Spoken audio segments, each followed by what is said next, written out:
Zee 24 तास एक पाऊल पुढे। बेळगाव महापालिका बरखास्तीचे विधानसभेमध्ये जोरदार पडसाद उमटले। वादग्रस्त सीमा भागाबाबत सुप्रीम कोर्टामध्ये निकाल लागेपर्यंत हा भाग केंद्रशासित म्हणून जाहीर करावा या आशयाचा मुख्यमंत्र्यांचा प्रस्ताव एकमताने मंजूर करण्यात आला।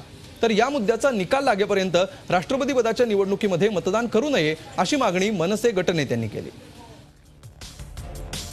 बेळगावसह सीमा भाग आणि कर्नाटक सरकारने दडपशाही करत पुन्हा बरखास्त केलेली बेळगाव महापालिका या मुद्द्यांवर विधानसभेत चर्चा झाली। यावेळी एकमताने कर्नाटक दडपशाहीचा निषेध करण्यात आला। बेळगावबाबत सुप्रीम कोर्टात खटला प्रलंबित आहे। सुप्रीम कोर्टाचा निकाल येईपर्यंत संपूर्ण वादग्रस्त सीमा भाग केंद्रशासित म्हणून घोषित करावा। बेळगाव महापालिका बरखास्तीचा निषेध करत केंद्र सरकारने कर्नाटकला बेळगाव महापालिका पुन्हा स्थापित करण्याचे आदेश द्यावेत अशी मागणी करण्यात आली।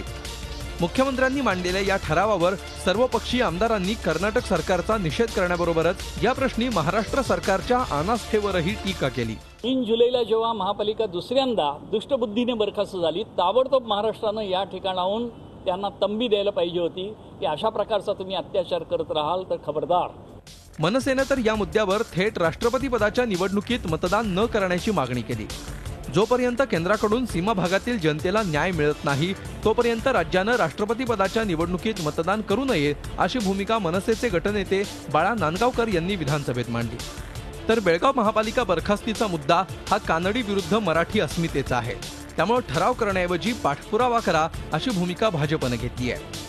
राज्याच्या स्थापनेपासून आतापर्यंत विधानसभेत बेळगाव विषयी 19 ठराव मांडण्यात आले, मात्र ठराव मांडण्यापलीकडे त्याचा पाठपुरावा व्यवस्थित होत नाही असं चित्र आहे। त्यामुळे यावेळी तरी सरकारने गांभीर्याने या मुद्द्याचा पाठपुरावा करून सीमा भागातील मराठी भाषिक जनतेला न्याय द्यावा अशी अपेक्षा व्यक्त होती आहे। झी 24 ताससाठी दीपक भातुसे, मुंबई।